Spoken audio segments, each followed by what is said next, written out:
Good afternoon. You want me to say something, or you're going to say something? Here. Tell my mum that. My mum thinks I rock as well. And I'd like to bring out some cast members. Would you please welcome James Hahn.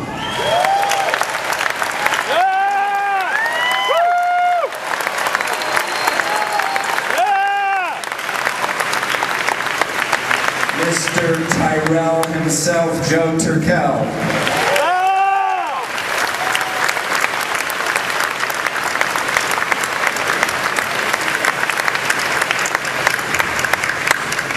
And two beautiful replicants, Joanna Cassidy.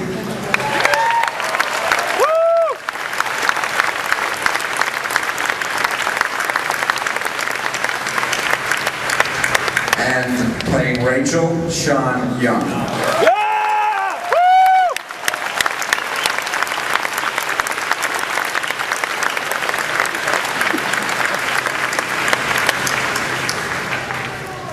I'd love to throw this right to questions if we do have people ready to go. And if you don't feel like applauding, just throw money. We are starving actors. But merely, I want to make it short and just say it was a wonderful experience.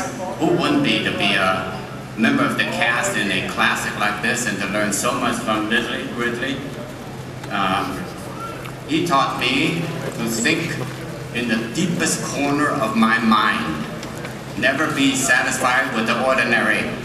Search into your soul, into every molecule of your mind and emotion before you act. And I thank you, Ridley.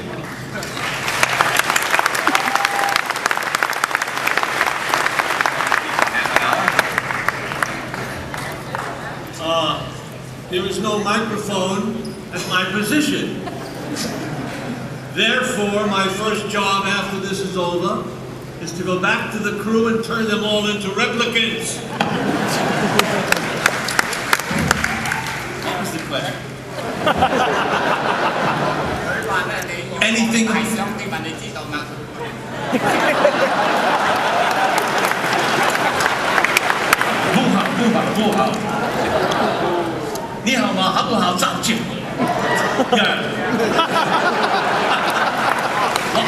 You want me to make some just comments? It's been my pleasure to have done 3 pictures for Stanley Kubrick. It was my pleasure to do Sand Pebbles for Robert Wise. And it's my distinct pleasure to have done this film for Ridley Scott. There are a few times that an actor gets this lucky. I mean, I appreciated it very much. And it was a delight working with all the actors, cast and crew. We fought, we argued, we jumped on each other many times. That's okay, that's part of the business. So, you too? I think I've said enough for now. We'll get into some more things later, but I thank everybody. And I want to thank all of you for coming here this evening and being a patron of the arts. This picture was an art form. This picture was an art in an art form. That is all too unfortunately. Come on, okay, let's go.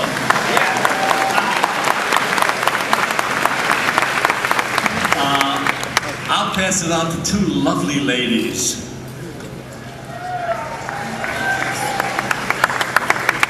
Let them worry about who goes first. Well,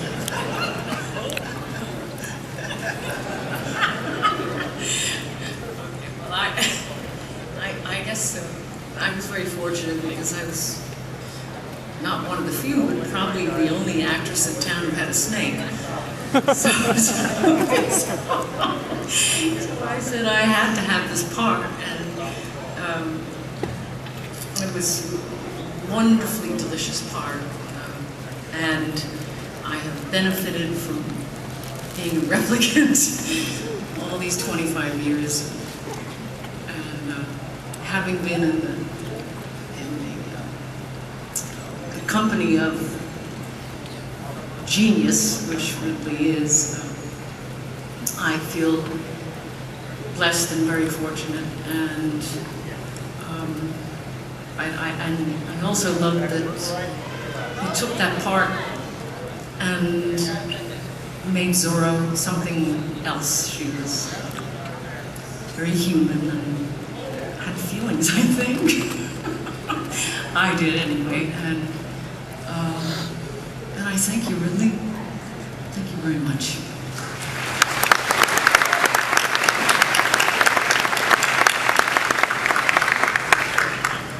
As I look out into the audience and see so many people here who have been so dedicated in admiring this film, I'm very gratified to have been a part of it. And thank you so much for coming out and honoring this film. For me, this film will always be very important to me, and my memories of it are very closely associated with the genius of Ridley Scott.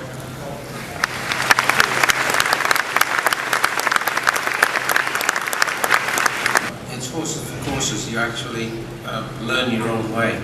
There's no guideline, there's no textbook, whatever they teach you at school. You'll actually, won't necessarily throw away, but you'll actually have to get on the floor to really find out what it's all about.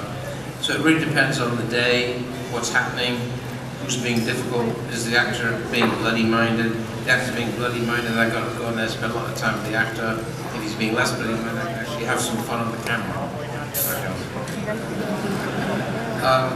Actually, contrary to general opinion, I do get on with actors, I do talk to them, and I actually spend quite a lot of time talking about the script, way before we get to the set.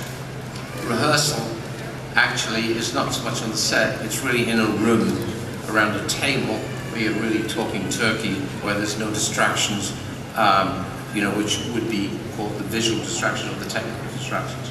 So it's learning to separate those elements. So when you walk on that floor, you better be prepared to know what you're going to do. You don't want to start working it out on the floor.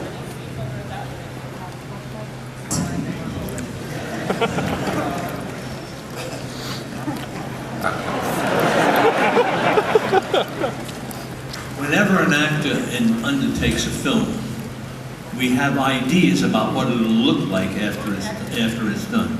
We never know whether it'll reach great heights, mediocrity, or less than that.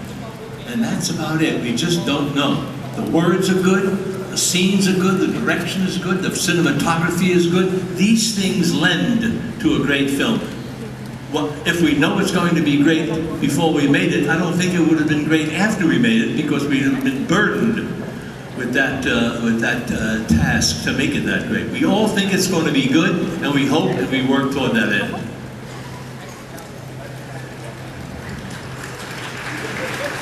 Well, I have to have my 2 bits here. Actually, most of the time I was at craft services. However, I thought, you know, if he wants me to do eyeballs, I'll do eyeballs. But it was a fantastic experience in the sense that we were locked up in a freezer for about 2 or 3 days. I think Ridley must be nuts to film in a freezer. I mean, I almost froze. I'm only skin and bones. I don't have much fat, you know. But there we were with those tanks and everything, and they were hurrying us because we were practically at the end of shooting schedule and they were out of money. As usual, that's a tough spot for actors, right, Joe? Yeah. The last ones in the movie gets... So, anyway, we did our best. We improvised some things, the things like, oh, there was some wonderful things. Really, I wish we didn't have to cut that about that. You know, the replicant knocks over the tank of eyeballs, and the script, it says the eyeballs bounce on the floor, bounce, bounce, bounce. And then as he was walking toward me, he would go squish, squish, squish. Wonderful stuff, huh? It's not in the film. Because they ran out of money. But I could have lent them a few yens if they wanted. You know, I wanted more footage, but unfortunately, when you're an actor, you can't control too much. I don't know what question I'm answering, so I give it to the girls.